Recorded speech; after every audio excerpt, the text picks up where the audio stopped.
Olá, tudo bem? Hoje nós vamos para o 7º capítulo do livro As 5 Linguagens do Amor, do autor Gary Chapman, traduzido por Yara Vasconcelos e narrado por mim, Edirlane Carvalho. Vamos lá. Quarta linguagem do amor, atos de serviço. Antes de nos despedirmos de Jim e Janice, vamos rever a resposta dele à minha pergunta. Você se sente amado por Janice? Eu sempre me senti amado por ela, Dr. Chapman. Janice é a melhor dona de casa do mundo. Cozinha como ninguém. Minhas roupas estão sempre limpas e passadas.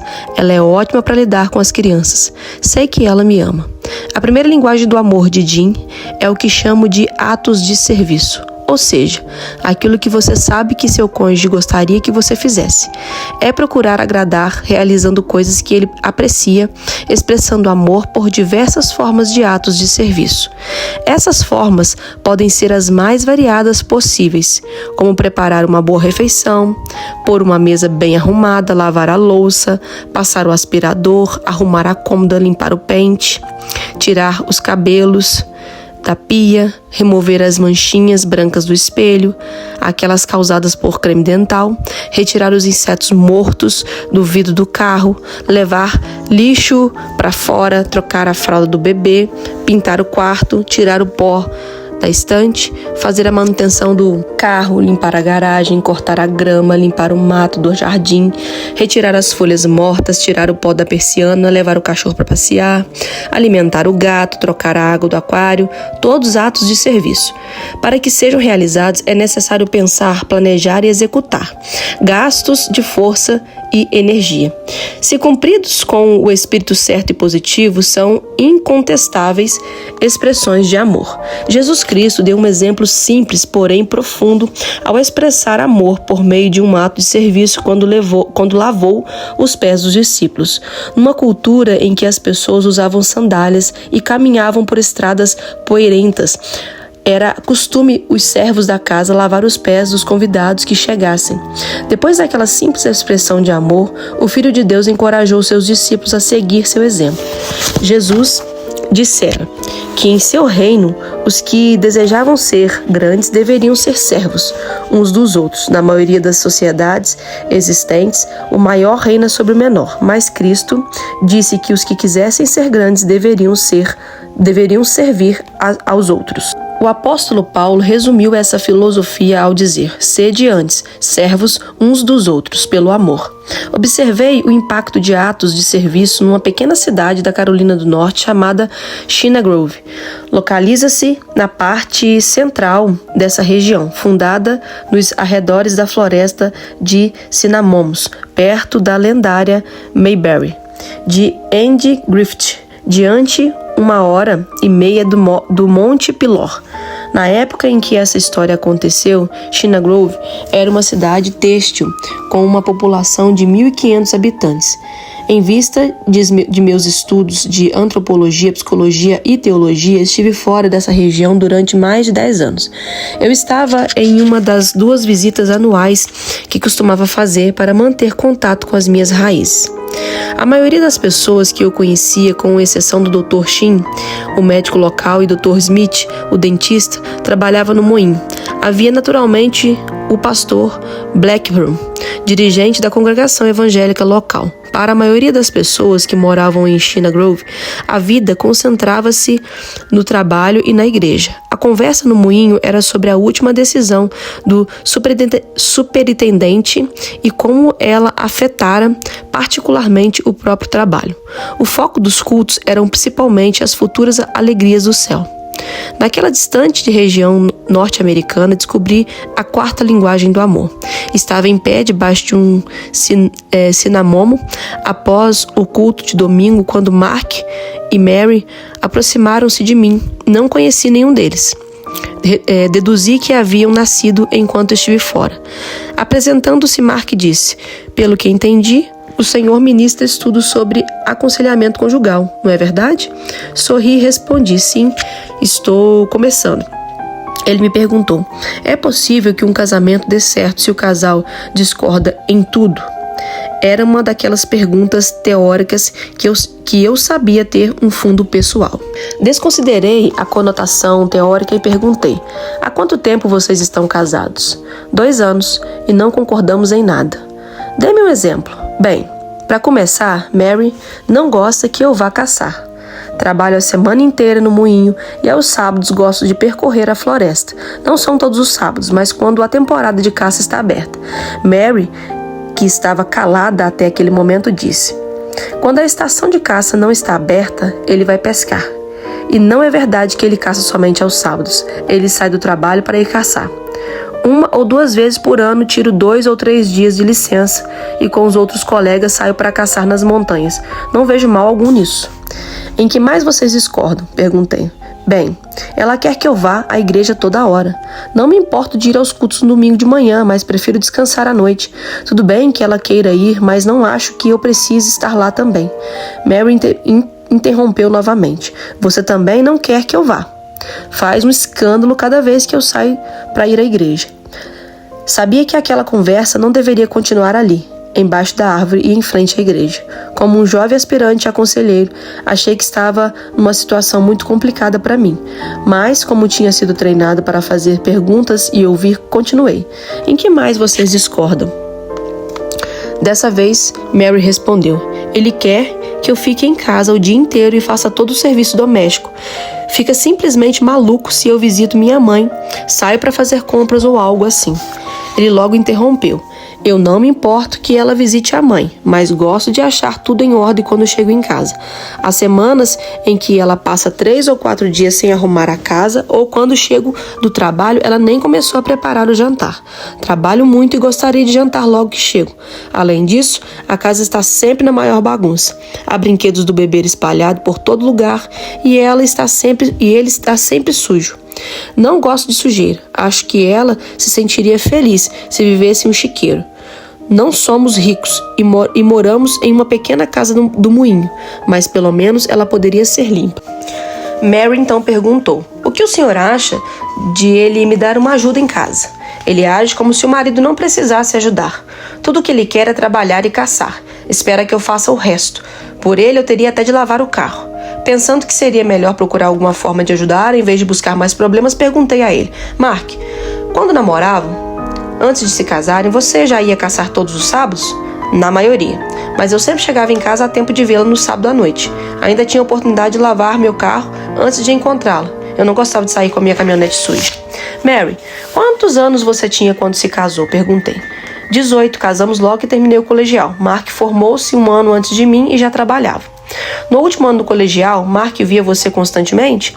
Sim, ele me visitava quase todas as noites. Chegava à tarde e muitas vezes ficava para jantar com toda a família. Costumava ajudar-me nas tarefas da casa e depois nós conversávamos até a hora do jantar. Mary, o que vocês dois faziam depois do jantar? Ela olhou para mim com um sorriso sem graça e disse: bem, o que os namorados costumam fazer. Mas se eu tivesse algum dever escolar, ele sempre me ajudava. Algumas vezes estudávamos horas juntos.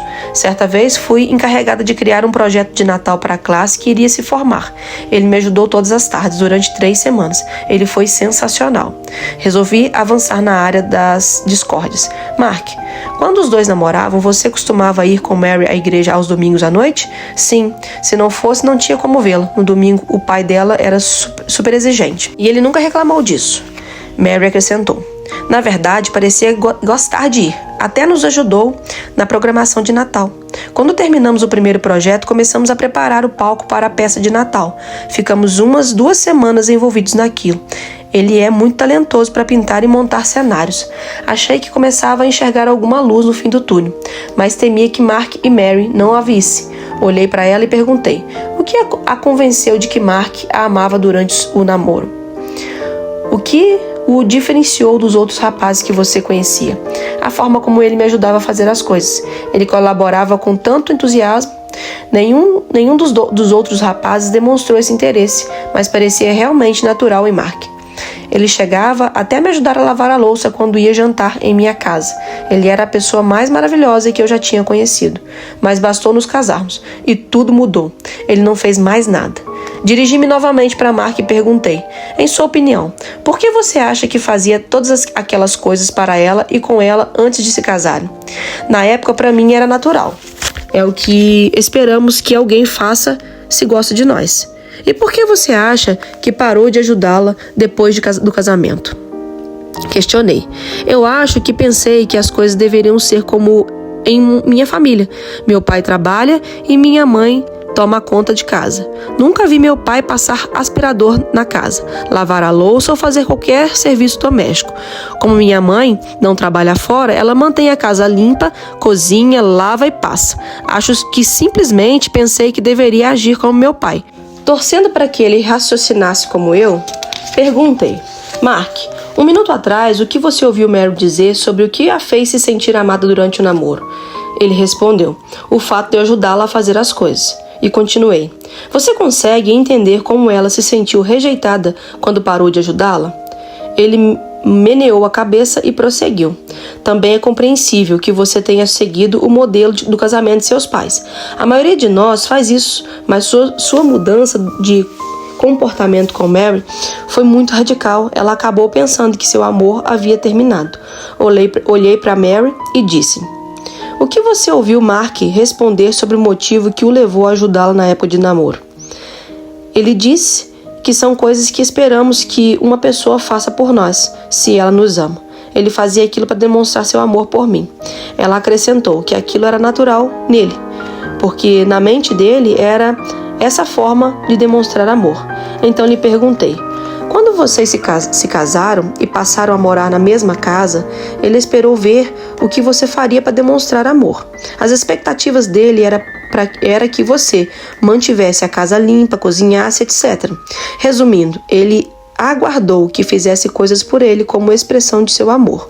Você entende que, como não a viu realizar o que esperava, ele passou a não se sentir mais amado? Agora Mary, quem maneava a cabeça. Continuei: a meu ver, vocês estão infelizes porque nenhum demonstra amor pelo outro com atos de bondade. Mary disse: acho que tem razão. Parei de fazer as coisas para ele porque me ressenti de tanta cobrança. Era como se ele quisesse fazer com que eu ficasse igual à mãe dele. Eu concordei com ela. Você está certa. Ninguém gosta de fazer as coisas por obrigação. O próprio amor deve ser espontâneo. O amor não pode ser obrigação. Podemos pedir que alguém faça algumas coisas para nós, mas não devemos exigi-las. Os pedidos direcionam o amor, mas as cobranças impedem que ele seja liberado. Mark interrompeu-me e disse: é isso mesmo, Dr. Chapman. Ela está certa. Tenho realmente feito muitas cobranças e críticas a Mary, porque estou decepcionado com ela como esposa. Disse mesmo algumas coisas muito cruéis que devem ter causado muita mágoa. Olhando para os dois, falei: acredito que as coisas agora possam ser consertadas. Tirei um bloco de papel do bolso e destaquei 2 folhas. Vamos tentar uma coisa? Quero que cada um de vocês se sente nos degraus da igreja e faça uma lista de pedidos. Mark, faça uma relação de 3 ou 4 coisas com as quais, se Mary fizesse, você se sentiria amado ao chegar em casa, no fim do dia. Se ver as camas arrumadas é muito importante, coloque isso no papel. Olhei para Mary e passei as mesmas orientações. Mary, quero que você faça uma lista de 3 ou 4 coisas com que realmente gostaria que Mark a ajudasse. Atitudes que ajudariam você a acreditar no amor dele. Gosto muito de listas, pois nos forçam a pensar de forma concreta. Após 5 ou 6 minutos, eles me entregaram as listas. A lista de Mark. Primeiro, arrumar as camas diariamente. Segundo, lavar o rosto do bebê quando eu estiver prestes a chegar em casa. Terceiro, colocar os sapatos na sapateira antes de eu chegar em casa. Quarto, tentar pelo menos começar o jantar antes de eu chegar, de forma que possamos jantar 30 a 45 minutos após minha chegada.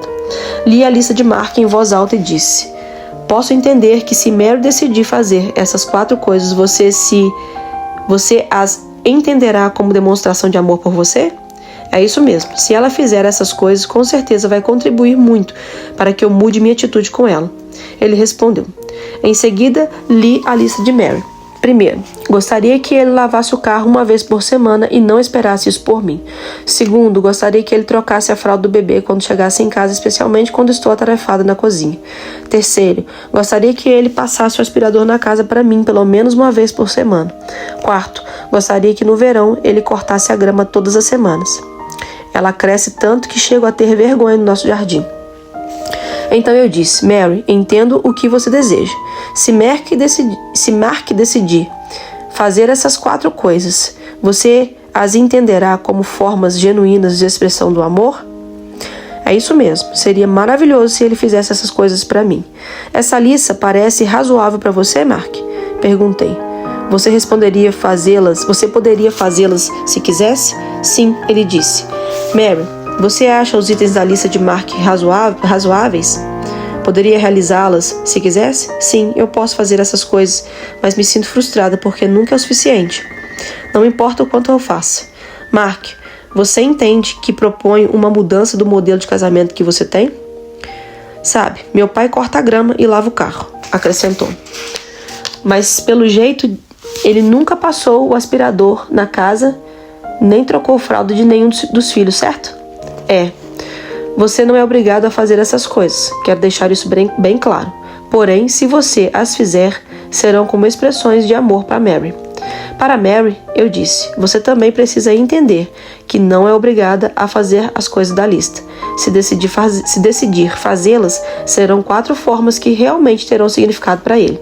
Olhei para os dois e disse, gostaria de sugerir que vocês tentassem esse novo procedimento por 2 meses e avaliassem se isto os ajudou ou não. Ao final desse período, talvez queiram acrescentar novos itens à lista, as listas e partilhá-las um com o outro. Eu, no entanto, recomendo que não acrescentem mais de um item por mês. Isso faz sentido, Mary disse. Acho que você nos deu uma grande ajuda, acrescentou Mark. Os dois foram embora de mãos dadas e caminharam em direção ao carro. Sozinho novamente comecei a caminhar e disse em alta voz, acho que a igreja é para isso. Creio que vou gostar de trabalhar com aconselhamento. Nunca mais esqueci o enfoque que obtive sobre aquela árvore. Após anos de pesquisa, percebi que a situação de Mark e Mary foi muito especial para mim. Raramente encontramos num casal a mesma linguagem do amor. Tanto para Mark como para Mary, atos de serviço era a primeira linguagem do amor. Centenas de pessoas identificam-se com uma ou outra e reconhecem que a principal forma pela qual se sentem amadas pelo cônjuge é pelos atos de serviço. Guardar os sapatos, trocar as fraldas do bebê, lavar a louça ou o carro, aspirar o pó ou cortar a grama falam muito alto para aqueles cuja primeira linguagem do amor é atos de serviço. Talvez esteja se perguntando, mas se Mark e Mary tinham a mesma linguagem do amor, por que tinham tantos problemas? A resposta está no fato de eles falarem dialetos diferentes. Eles faziam coisas um para o outro, mas não as que consideravam as mais importantes. Quando forçados a pensar de forma concreta, facilmente identificavam seus dialetos. Para Mary, era lavar o carro, trocar a fralda do bebê, aspirar o pó e cortar a grama. Ao passo que para Mark, era arrumar as camas, lavar o rosto do bebê, guardar os sapatos da sapateira e já ter metade do jantar pronto ao chegar em casa. Quando começaram a falar os dialetos certos, os tanques do amor de ambos começaram a encher. Como a primeira linguagem do amor deles era ato de serviço, aprender o dialeto específico de cada um foi relativamente fácil para eles. Antes de nos despedirmos de Mark e Mary, gostaria de fazer 3 observações. Primeiro, eles são um exemplo claro de que o que fazemos um para o outro antes do casamento não é a garantia de que faremos depois de casados. Antes do matrimônio, somos levados pela força da paixão. Após o casamento, voltamos a ser as pessoas que éramos antes de nos apaixonarmos. Nossas ações são influenciadas pelo modelo de nossos pais. Nossa própria personalidade, nossa percepção do amor, nossas emoções, necessidades e nossos desejos. Há apenas uma certeza sobre o nosso comportamento. Ele não será o mesmo da época em que estávamos apaixonados. E isso me leva à segunda verdade exemplificada por Mark e Mary. O amor é uma decisão e não pode ser coagido. Mark e Mary criticavam o comportamento um do outro e não chegavam a lugar algum. Quando decidiram fazer pedidos em vez de cobranças, o casamento mudou de rumo. As críticas e cobranças não levam a lugar algum. O excesso de observações pode levar o cônjuge a concordar com o outro. Ele pode fazer as coisas do modo dele, mas muito provavelmente não será uma expressão de amor. Você pode mudar uma direção ao amor por meio de pedidos. Eu gostaria muito que lavasse o carro, trocasse a fralda do bebê, cortasse a grama, porém não há como colocarmos em alguém a vontade de fazê-lo. Cada um de nós decidimos diariamente amar ou não o cônjuge. Se escolhermos gostar dele, a expressão desse amor da forma que seu cônjuge solicita vai se tornar mais efetiva em termos emocionais. Há uma terceira verdade que somente é ouvida por casais mais maduros. As críticas do cônjuge sobre o seu comportamento fornecem dicas valiosas a respeito da primeira linguagem do amor dele.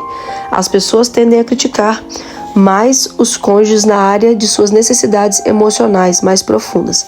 A observação deles é uma forma inútil de súplica amorosa. Se conseguirmos entender essa característica, tornaremos essas críticas mais produtivas. Uma esposa poderá dizer ao marido após ser observada por ele: parece que isso é algo muito importante para você. Gostaria que você me explicasse por que isso é tão importante para você. As críticas exigem explicações. Uma conversa poderá transformar a crítica mais em pedido do que em cobrança. A constante reprovação de Mary sobre Mark gostar de caçar não significava que ela odiava o esporte. Para ela, o fato de Mark caçar o impedia de lavar o carro, aspirar o pó e cortar a grama. Quando ele aprendeu a suprir sua necessidade de amor ao falar sua linguagem emocional, ela se libertou para também o apoiar em seu esporte favorito. Capacho ou ser amado? Eu o sirvo há 20 anos, incluindo todas as modalidades de serviço. Sou seu capacho, porque ele simplesmente me ignora, me maltrata e me humilha na frente dos amigos e da família. Não o odeio, não lhe desejo mal, mas estou profundamente magoada e não quero mais viver com ele.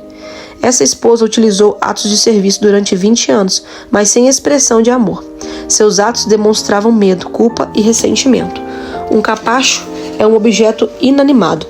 Você pode limpar os pés nele, chutá-lo, colocá-lo de lado ou fazer qualquer outra coisa que deseje. Ele não tem vontade própria. Pode servir a seu dono, mas não amá-lo. Quando nós, homens, tratamos as esposas como objetos, excluímos a possibilidade de receber amor. A manipulação que faz o uso da culpa. Se você fosse mesmo uma boa esposa, faria isso para mim. Não é uma linguagem do amor. A coação pelo medo. Acho melhor você fazer isso para mim, senão vai se arrepender. Também não tem nada a ver com amor. Ninguém deve ser capacho. Podemos ser usados, mas somos criaturas com emoções, pensamentos e desejos. Temos a capacidade de tomar decisões e agir, usar ou manipular outras pessoas. Não é um ato de amor, mas de traição. Ao manipular, você induz a pessoa a desenvolver hábitos desumanos. O amor diz: como eu amo muito, não vou permitir que me trate desse jeito. Não é bom para você nem para mim. Superando os estereótipos. O aprendizado da linguagem do amor, atos de serviço, implica que examinemos nosso estereótipo dos papéis de marido e esposa. Mark fazia o que a maioria de nós, maridos, geralmente faz. Seguia o modelo dos papéis assumidos pelos pais, mas não muito bem. Seu pai lavava o carro e cortava a grama. Mark não fazia nada disso, mas essa era a imagem mental do que ele pensava que o marido deveria fazer. Não resta a menor dúvida de que ele não se via limpando a casa nem trocando a fralda do bebê. Ainda bem que ele teve boa vontade em quebrar seu estereótipo ao perceber como as coisas eram importantes para Mary. Isso será necessário para todos nós se a primeira linguagem do amor do nosso cônjuge solicitar algo que pareça inadequado ao nosso papel. Em vista das mudanças na sociedade dos últimos 30 anos, não há mais um estereótipo comum dos papéis de maridos e de esposa na sociedade moderna. Isso não significa, contudo, que todos os estereótipos tenham desaparecido, mas que seu número multiplicou. Antes da era da televisão, a imagem que as pessoas tinham de marido e esposa e de como esse relacionamento deveria ser era primeiramente influenciada pelos próprios pais. Com a invasão da televisão e com a proliferação da separação dos casais, o modelo desses papéis tornou-se muito influenciado por forças externas ao lar. Sejam quais forem suas percepções sobre esse relacionamento, é muito provável que seu cônjuge tenha expectativas diferentes sobre os papéis conjugais. É necessário vontade para examinar e mudar este estereótipo e expressar amor de forma mais efetiva. Lembre-se, não há recompensas em se manter esses estereótipos. No entanto, há grandes benefícios em atender às necessidades emocionais de seu cônjuge. Há pouco tempo, uma esposa me disse: Dr. Chapman, vou mandar todos os meus amigos assistir ao seu seminário. Eu lhe perguntei por quê. Porque meu casamento mudou radicalmente antes do seminário. Bob não me ajudava em nada. Nós começamos a carreira após a faculdade, mas sempre coube a mim fazer tudo em casa. Era como se nunca tivesse passado pela cabeça dele fazer alguma coisa. Depois do seminário, ele passou a me perguntar de que forma poderia ajudar. Eu fiquei maravilhada.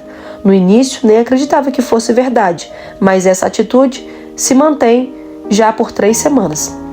Ela suspirou profundamente e continuou: tenho de admitir que houve situações cômicas durante essas 3 semanas, porque ele não sabia fazer nada. A primeira vez em que colocou a roupa para lavar, usou alvejante em vez do sabão líquido. Nossas toalhas azuis ganharam lindas bolas brancas. Depois, pela primeira vez, ele usou o triturador de lixo. Algo estava estranho, porque começou a sair espuma de sabão na pia ao lado. Nós paramos o processo, desligamos a máquina e coloquei a mão na abertura do aparelho, tirei um pedaço de sabão em barra, que estava inteirinho antes daquela aventura. Mas ele me amava de acordo com a minha linguagem e meu tanque do amor encheu pouco a pouco. Agora ele já sabe fazer tudo em casa e me ajuda muito. Temos também bons momentos juntos porque não preciso trabalhar o tempo todo. E acredite, também aprendi a linguagem dele e mantenho seu tanque cheio. Foi assim tão simples? Simples? Sim. Fácil? Não. Bob teve de se esforçar para romper o estereótipo com que viveu durante 35 anos. Não foi de um dia para o outro, mas ele com certeza poderá dizer que ter aprendido a primeira linguagem do amor de sua esposa e tomado a decisão de utilizá-la fez uma enorme diferença no clima emocional de seu casamento. Passemos agora para a 5ª linguagem do amor.